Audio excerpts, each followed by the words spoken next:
지난주에 우리는 하나님의 구원 섭리를 봤습니다.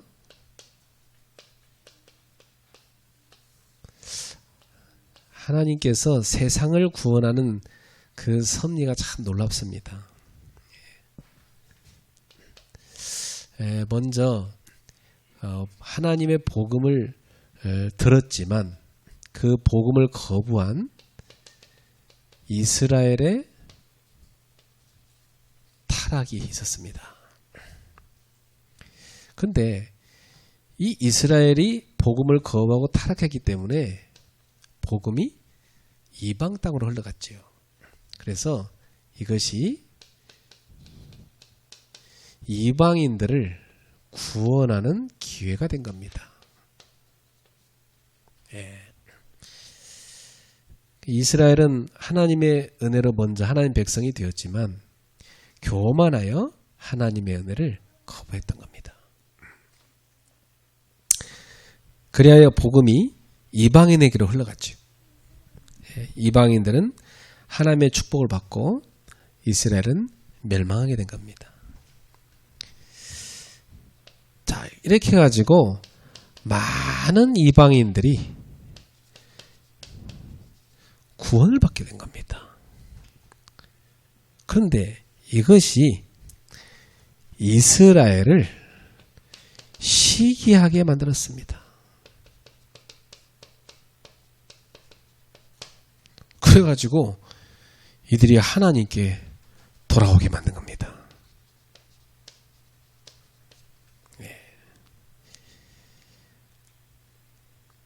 지금은 이방인 구원시대 아닙니까? 전 세계 지금 이방인들이 복음 막 듣고 확산되고 있잖아요. 복음이. 이방인의 정한 숫자가 찰 때까지 유대인 대부분은 완악해질 것입니다. 그러나 여기서 끝나는 게 아닙니다. 언젠가 이스라엘의 회복 시대가 올 겁니다.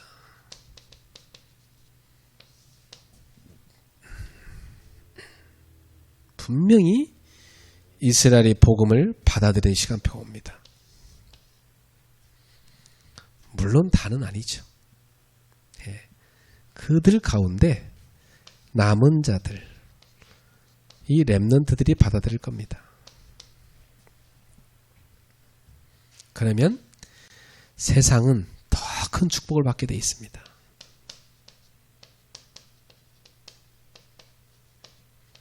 왜냐하면 이제 이 이방인들이 이 이스라엘 사람들하고 함께 하나님의 나라를 세우고 예배하게 될 것이기 때문입니다. 이 하나님의 구원의 섭리에 우리는 일꾼으로 부름받은 겁니다. 감사하지요? 옆 사람한테 축복합시다. 당신은 세계복음화의 일꾼입니다.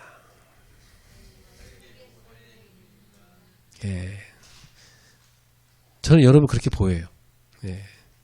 세계복음화의 일꾼. 우리 어린애들은 세계복음화의 일꾼으로 자라고 있는 겁니다. 지금 우리 인도에서 예배드리는 우리 성도들이 있습니다. 세계복음의 일꾼입니다. 앞으로 인도는 세계복음화에 아주 중요하게 쓰임받을 나라입니다. 그래서 하나님이 지금 인도인들 가운데 이 복음 알아듣는 렘넌트를 찾고 있는 겁니다. 남은 자죠. 그래서 지금 시간표에서 하나님이 숨겨놓은 렘넌트, 남은 자들, 그 사람들을 하나님이 다 만나게 하시는 겁니다. 아마 인도에서는 지금 그런 만남이 이루어져서 예배하고 있을 겁니다. 자, 오늘 본문에서는요, 우리한테 중요한 경고를 합니다.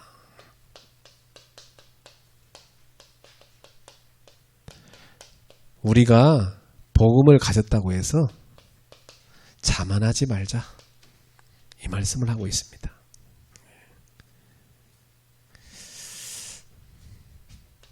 그래서 오늘 본문에 로마서 11장 13절에서 16절을 먼저 보니까 이 바울이 이방인의 사도 직분을 영광스럽게 여긴 이유가 나옵니다.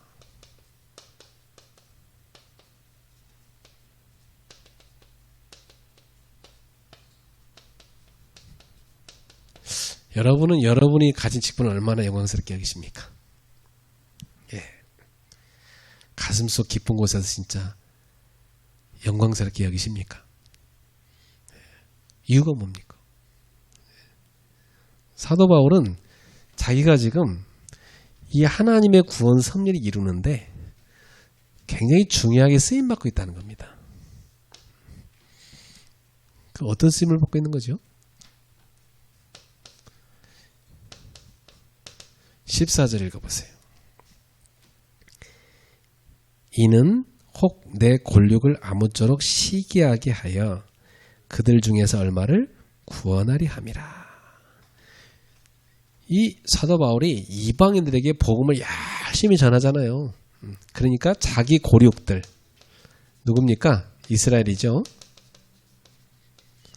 이 사람들이 시기하게 된 겁니다. 저것들은 이렇게 복음 잘 받지 그러면서 왜 저것들한테 하나님이 축복을 주지 그러면서 이 이스라엘 사람들이 막 마음의 시기가 일어나는 거예요. 그러니까 그 결과 일부 사람들, 이 사람들이 남은 자 렘넌트들이죠. 이 사람들이 구원을 받는 겁니다. 네. 바울이 거기에 지금 역할을 한 거 아닙니까? 바울이 이방인들 가서 복음 전해갖고 일어난 결과 아닙니까? 이게 일어나고 있다는 겁니다. 자기는 그래서 지금 이 하나님이 준 사도 직분, 특히 이 바울은 이방인의 사도 아닙니까? 예? 이 이방인의 사도, 이 직분을 하나님 주셔서 내가 그 일을 하고 있는 게 너무 영광스럽다는 겁니다. 예. 자, 15절에 뭐라고 합니까? 그들을 버리는 것이 세상의 화목이 되거든 그 받아들이는 것이 죽은 자 가운데서 살아나는 것이 아니면 무엇이리요? 이게 무슨 말이냐? 이스라엘을 하나님이 버리셨더니 저 세상 이방인을 말합니다. 저 이방인들이 저 세상이 하나님하고 화목하게 된 겁니다. 네. 그런데 이스라엘 버려도 이런 응답이 왔는데 하나님이 이스라엘을 받아들이시면 어떻게 되겠냐? 그러면 죽은 자 가운데서 살아나는 것 같은 축복이 될 것이다. 그 말이에요. 여러분, 죽은 자 가운데서 살아났다. 얼마나 큰 축복입니까? 놀라운 일 아닙니까? 그것과 같은 축복이 된다 이 말이에요. 네. 놀라운 어마어마한 축복이 된다 이 말이에요. 이해되십니까? 네. 자, 일단 성경 구절을 우리가 먼저 이해를 해야 돼요. 자, 16절에 보세요. 16절에는 그래서 두 가지 비유를 들고 있습니다. 자, 어떤 비유입니까? 첫 번째, 제사하는 처음 익은 곡식가루가 거룩한 즉 떡덩이도 그러하고 그랬어요. 여러분, 제사장이 제사를 지낼 때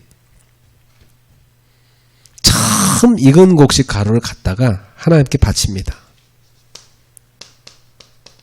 첫 곡식. 이건 뭐냐면 모든 곡식의 대표입니다. 이것을 하나님 앞에 드리잖아요. 그러니까 뭐요? 거룩하죠.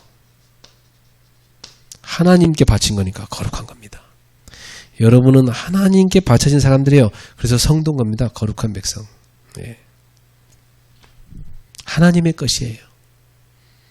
그러면 이 거룩한 곡식으로 만든 이 떡은 어떻습니까? 이 떡덩이도 거룩하죠.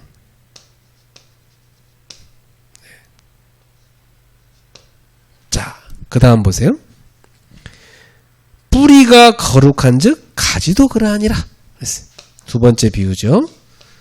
뿌리가 거룩하다. 그러니까 가지도 거룩하다 이 말이에요. 그러면 도대체 이 첫 곡식과 이 뿌리는 뭘 말하는 겁니까? 바로 이스라엘 백성의 조상, 이스라엘 백성의 제일 처음에 족장, 그들을 말합니다. 누굽니까? 아브라함, 이삭, 야곱, 그죠? 네, 이 사람들 말이에요. 이들이 거룩한 분들 아닙니까? 하나님의 선택한 사람들이잖아요. 이들에게서 나오는 후손들 어떻게 하는 거예요? 후손들도 거룩하다는 거죠. 그래서 그들을 다 버리진 않는다는 겁니다. 분명히 그들 가운데 하나님께 돌아올 렘넌트가 있다. 그 말씀입니다. 이해되십니까? 네. 그러니까 이들을 돌아오게 하는데 그 시기심을 일으키게 하는 역할을 하는 이방인의 사도 직분을 내가 수행하고 있으니 이 직분이 얼마나 영광스럽냐 이 말이에요. 우리도 마찬가지입니다. 우리도 많은 사람들에게 복음을 전해서 하나님께 돌아오게 하는 전도자의 직분을 갖고 있잖아요. 영광스럽죠? 우리 인도에 있는 우리 성도들은 인도의 수많은 우상에 빠진 영혼들을 건져내는 전도자의 직분 여러분이 받았음을 감격하며 영광스럽게 여기시길 축복합니다. 자, 17절부터 21절입니다. 자, 여기 살펴보니까 이제 여기서는 이방인 가운데 예수님을 믿게 된 기독교인들, 지금 이 로마서니까 로마 사람들이죠. 이 사람들을 향한 권면 또는 경고의 말씀이 나옵니다. 그래서 지금 감람나무 비유를 들고 있어요. 네, 여기 17절 보세요. 또한 가지 열마가 꺾였는데 돌감나무인 네가 그들 중에 접붙임이 되어 참감나무 뿌리에 진액을 함께 받은 자 되었은즉. 자, 이게 좀 뭔 말입니까 도대체? 자, 여기서 잘 아셔야 됩니다. 참감람나무가 있어요. 네.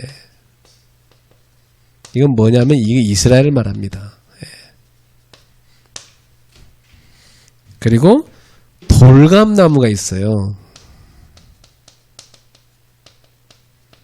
이게 누구냐면 이방인들이죠.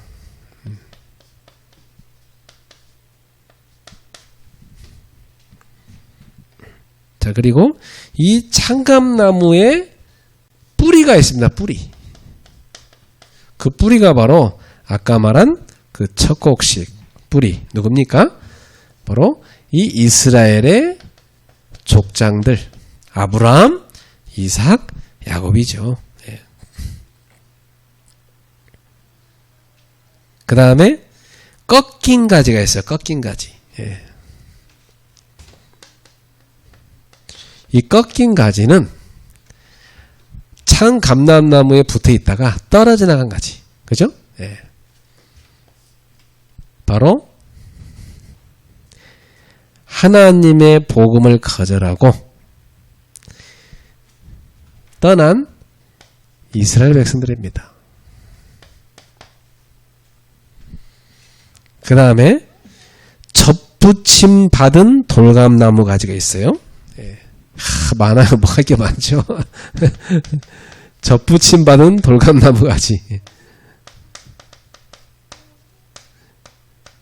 자, 이건 뭔 얘기냐면 이방인들을 말합니다. 예.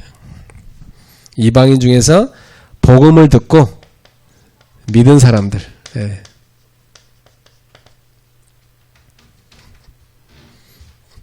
여러분 이걸 이해하려면 요걸 이해하셔야 돼. 이 보통 원에 하는 사람들이 여기 이렇게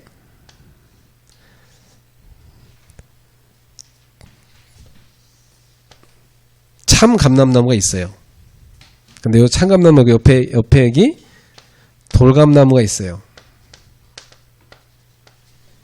근데 이 참감람나무가 제 역할을 못해. 그래갖고 어떡하냐. 요 참감나무의 가지를 잘라다가 돌감나무에다 붙여버려요. 그럼 어떻게 되죠? 요걸 딱 잘라갖고 요거 갖다 붙여요. 예. 그러면 여기 나무는 돌감람나무인데 여기에 붙어있는 가지는 뭐예요? 이 가지는 참감나무예요. 그럼 여러분 뭐가 열릴 것 같아요? 열매가. 예? 여러분 잠깐만. 돌감나무에다가 참감나무 가지를 붙이면 뭐가 열릴 것 같아요? 참감나무 열매가 맺혀요. 그죠? 이게 보통 일반적인 거예요. 그죠? 원해를 하는 사람들의 입장에. 근데 바울이 설명은 좀 반대잖아, 지금. 그죠? 그럼 바울이 이걸 몰라서 그랬을까? 예. 이건 뭐냐면, 바울은 지금 이 얘기예요. 이 이스라엘 사람들 가운데 오래된 참감나무가 있어요. 오래된 참감나무. 그럼 오래된 참감나무는 어떻게 될까요? 요 나무가 시들시들하겠죠, 그죠? 그래서 야 이거 곧 죽어 놔두면. 그러니까 어떻게 했냐면 요 돌감나무 좋은 가지를 딱 잘라다가 요 늙어빠진 요 참감나무에 갖다 붙이는 겁니다. 네. 늙어서 이렇게 뿌리만 남은, 예? 거의 밑에밖에 안 남은 요 참감나무에다 갖다 돌감나무 가지를 갖다가 딱 붙여버리면 요게 돌감나무가 이렇게 붙어가지고 이렇게 쫙 나무가 제대로 삽니다. 그죠? 예. 그래서 안 죽이고 이 나무를 살리는 거예요. 지금 이 얘기라고 했어요, 여기. 바울은 지금 이 얘기라고 하는 겁니다. 예. 그렇게 해서라도 하나님은 살리시는 건데, 요렇게 돌감나무를 갖다 붙이면 그 붙여서라도 이 나무를 살리는 건데, 하물며 이 참감나무에다가 떨어져 나갔던 이 가지를, 참감나무 가지를 여기다 갖다 붙이는 거 당연할 수 있는 거 아니냐 그 말이에요. 그건 더 쉽지.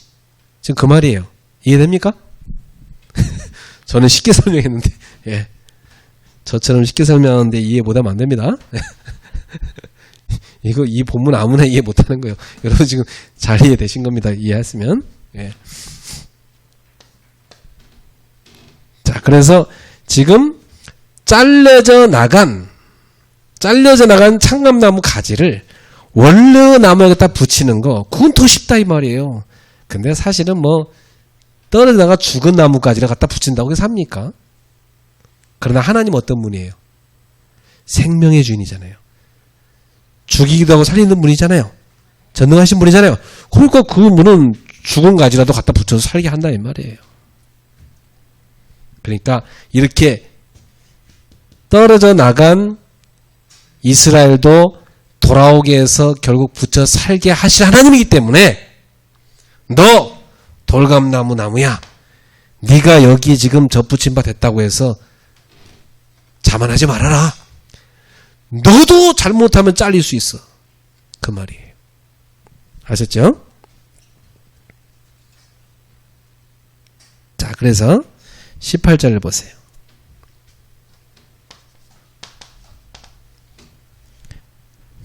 제가 설명을 다 했으니까 한번 읽어봅시다. 18절. 그 가지들을 향하여 자랑하지 말라. 자랑할지라도 네가 뿌리를 보전하는 것이 아니요 뿌리가 너를 보전하는 것이니라. 그렇죠. 예. 지금 여기 돌감나무 가지가 요 참감나무에 가서 붙었다고 해서 저 떨어져 나간 참감나무 가지 보고 야 나는 여기 지금 접붙임에서 열매 맺고 있다. 너 떨어져 나갔구나. 아이고 불쌍하다. 야 나봐 나. 하면서 이렇게 자랑하지 말라는 얘기예요. 이해되십니까? 왜냐? 너는 지금 붙어있는 주제에 자랑하지 말라 이거예요. 지금 네가 그 나무를 보존하는 게 아니다. 뿌리가 너를 보존해주고 있다 이 말이에요. 뿌리는 누구라는 거예요? 뿌리는 이스라엘이라는 거예요. 이스라엘 조상이라는 겁니다. 그러니까 이방인들 너희들이 지금 복음 받고 막 은혜 받는다고 해서 저 복음 모르고 은혜 못 받는 저 유대인들, 저 이스라엘 사람들 멸시하지 말라 이거예요. 결국 그들의 조상 때문에 너희가 지금 그 나무에 붙어서 복음을 받은 거 아니냐 그 말이에요. 자, 그래서 18절 내용 설명하겠습니다. 이방인이 하나님의 은혜로 복음을 믿고 하나님의 백성이 되었지만 그들에게 기회를 제공한 것은 이스라엘의 조상들이다. 그러므로 이방인 성도들은 이 사실을 기억하고 겸손한 마음으로 하나님께 감사하고 넘어진 이스라엘 백성들을 위해서 간절히 기도해야 된다. 그렇죠. 여러분, 우리는 넘어져 있는 저 이스라엘 사람들의 구원을 위해서 기도해야 됩니다. 네.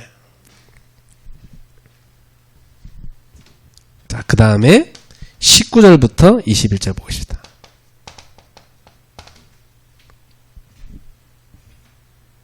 (19절부터 21절) 같이 읽어봅시다. 그러면 네 말이 가지들이 꺾인 것은 나로 접붙임을 받게 하려 함이라 하리니 옳도다. 그들은 믿지 아니함으로 꺾이고 너는 믿음으로 섰느니라. 높은 마음을 품지 말고 도리어 두려워하라. 하나님이 원 가지들을 또 아끼지 아니하셨은즉 너도 아끼지 아니하시리라. 무슨 말씀입니까? 높은 데 마음을 두지 말고 도리어 두려워하라. 뭐죠? 자만하지 말라는 거죠. 예. 이방인의 생각이 뭐냐? 아, 가지들이 꺾인 것은 나를 접붙이게 하려고 그런 것 같아. 그렇게 생각한다는 거죠. 맞는 말이죠. 예. 그렇지만 20절에서 21절에 옳도다. 그들은 믿지 아니함으로 꺾이고 너는 믿음으로 섰느니라. 그러나 높은 데 마음을 품지 말고 도리어 두려워하라. 왜?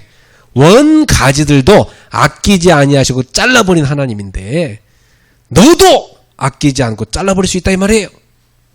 두렵고 떨림으로 구원을 이루라.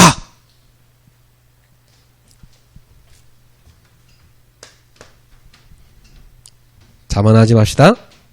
예. 세 번째, 하나님의 인자하심과 준엄하심을 보라. 22절부터 24절입니다. 여기서는 하나님의 인자하심 그리고 하나님의 준엄하심 이걸 보라는 겁니다. 하나님은 겸손히 은혜를 구하는 자에게는 한없이 인자하십니다. 그렇죠?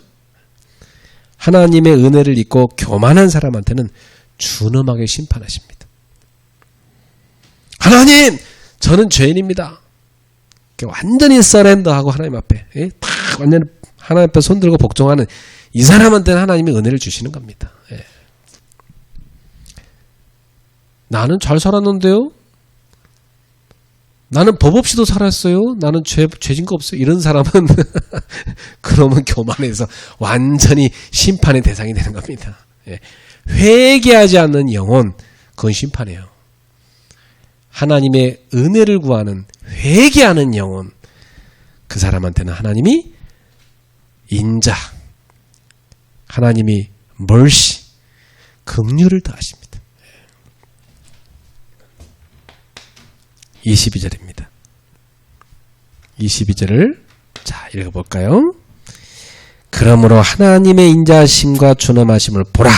넘어지는 자들에게는 준엄하심이 있으니 너희가 만일 하나님의 인자하심 머물러 있으면 그 인자가 너에게 있으리라. 그렇지 않으면 너도 지키는 바 되리라. 예. 자. 그리고 23절에 뭐라 합니까? 그들도 믿지 아니하는데 머무르지 아니하면 접붙임을 받으리니 이는 그들을 접붙일 능력이 하나님께 있습니다. 이 말은 무슨 말이냐면 이스라엘도 믿으면 접붙임을 받을 수 있다 이 말이에요. 그렇죠? 즉 이스라엘 역시 복음을 믿으면 회복될 수 있다. 왜냐하면 그들을 접붙일 능력이 하나님께 있기 때문이다.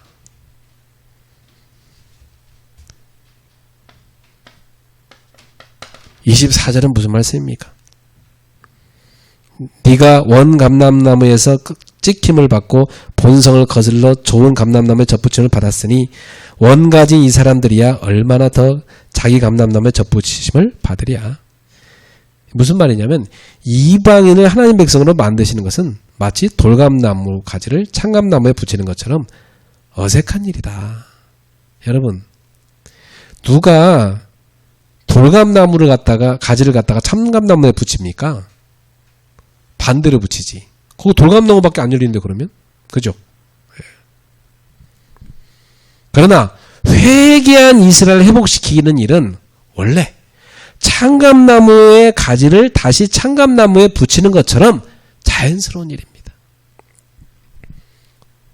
물론 원예학적으로 한번 꺾여서 죽었던 가지를 다시 붙이는 일은 불가능하죠. 그러나 하나님은 능히 할 수 있잖아요. 죽은 나무 살릴 수 있잖아요. 그러므로 이스라엘을 다시 회복시키는 일은 이방인을 구원하는 일보다 훨씬 쉽다. 그 쉬운 일이다 말이야. 하나님 말씀. 그러니까 하나님은 은혜를 구하는 자에게는 인자를 인자하시고 교만한 자, 자만한 자에겐 준엄하게 심판하신다. 자, 그럼 결론을 맺겠습니다. 무엇이 자만한 겁니까?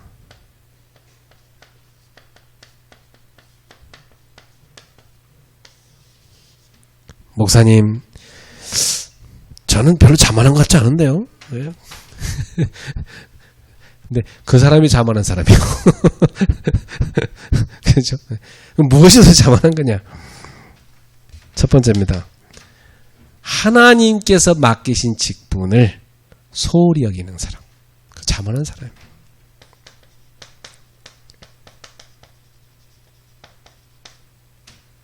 바울 보세요. 하나님 맡긴 직분을 얼마나 영광스럽게 여깁니까? 그죠? 여러분에게 주신 직분을 영광스럽게 여기길 바랍니다. 네. 얼마나 감사한 일이에요. 나 같은 사람을 하나님 나라 세우는 사람으로 부르셔서 직분을 주셨다니 얼마나 영광스러운 일이에요. 우리 찬이가 복음운동하는 교회 피아노 반주하기 얼마나 영광스러운 일이에요. 감격하면서 반주하고 있어요 지금. 눈물 흘리며 반주해야 되지. 하나님께 감사하면서. 알았죠? 네. 올 때마다 영광스럽다. 여기 와서 간주할 수 있다는 게 이러면서 와야 돼요. 네. 진짜 그렇게 되길 바랍니다. 그렇게 되고 있죠? 네. 오늘 우리 전상민 집사가 막 일찍 교회 와가지고 막 찬양인도 하는데 찬양인도 막 힘이 넘치더라고. 그래요. 그렇게 돼야 돼. 영광스럽게 하고 막 와서 해야 돼. 하나님의 일은 그렇게 해야 되는 겁니다.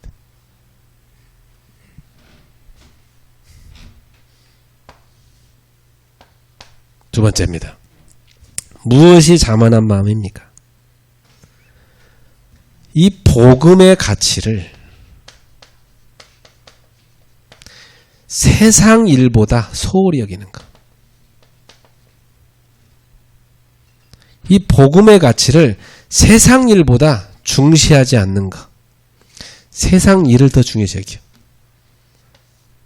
복음의 가치도 좋긴 중요하죠. 중요하지만 나는 세상 일이 더 중요해요. 이런 사람이 자만한 마음이라.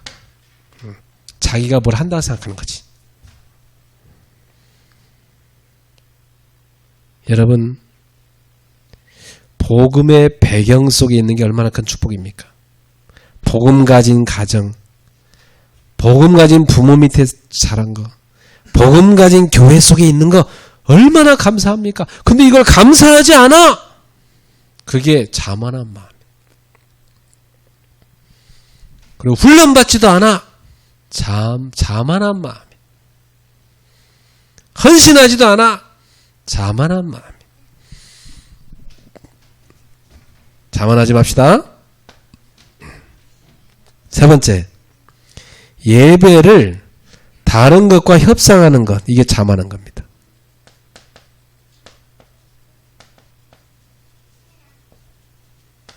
예배를 협상 대상으로 만들지 마세요.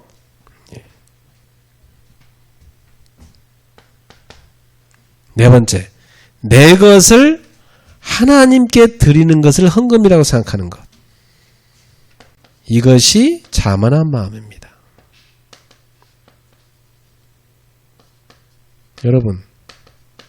여러분 걸 하나님께 드리는 게 헌금입니까?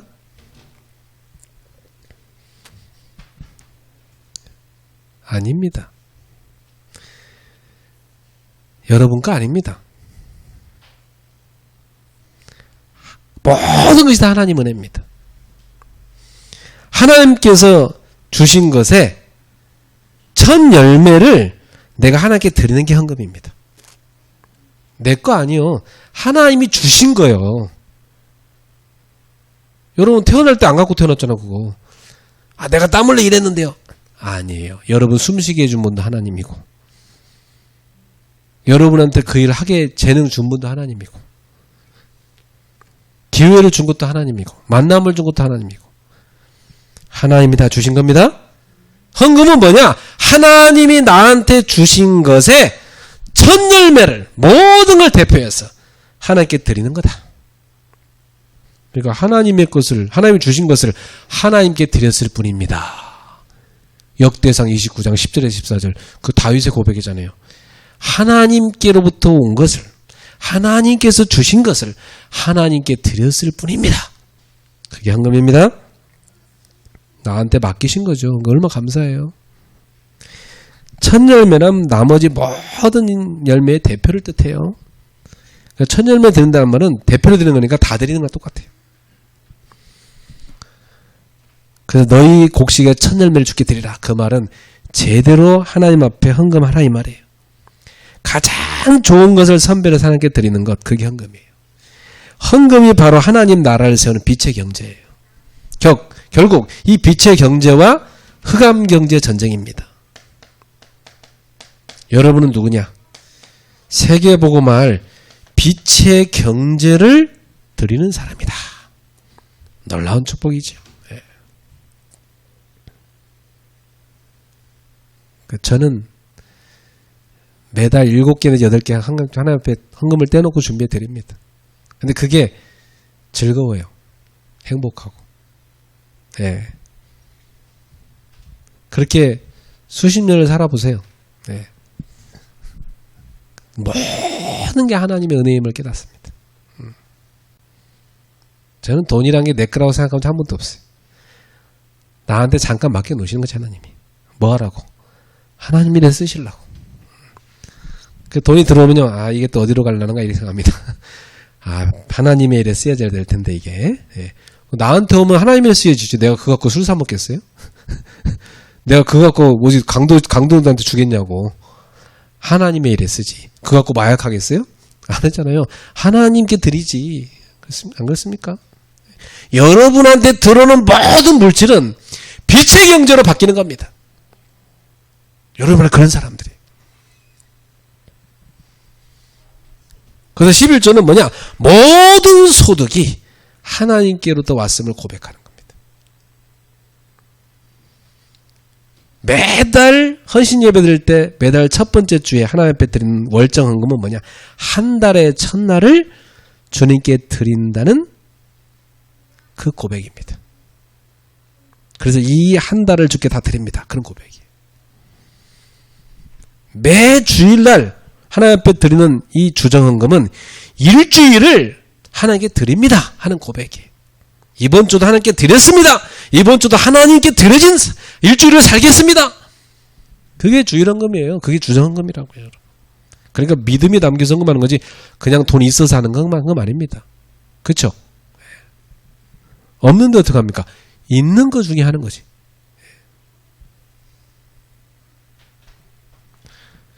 감사헌금은 뭐냐? 개인의 일상과 특별한 일에 대한 감사를 하나님께 고백하는 거예요.